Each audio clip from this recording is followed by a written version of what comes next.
حاملین عرش کے قریب پہنچے۔ یہاں نور، رنگ اور روشنی کا ایک ایسا حسین اور لطیف امتزاج چھایا ہوا تھا جو بیان کی گرفت سے باہر تھا۔ حاملین عرش کے سر جھکے ہوئے تھے، چہرے پر خشیت کا اثر اور طمانینت کا نور پھیلا ہوا تھا۔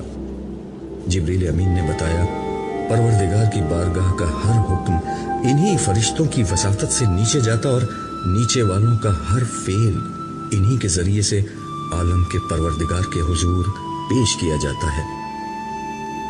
میں قرب الہی کے اس مقام کو رشک بھری نظروں سے دیکھ رہا تھا۔ انہوں نے بھی نظر اٹھا کر مجھے دیکھا اور لمحہ بھر کے لیے ان کے چہروں پر مسکراہٹ آئی۔ میرا حوصلہ بڑھا، میرے روئے روئے سے اس ہستی کی حمد و ثنا بلند ہونے لگی جس سے ملنے کی خواہش میں ساری زندگی گزار دی تھی۔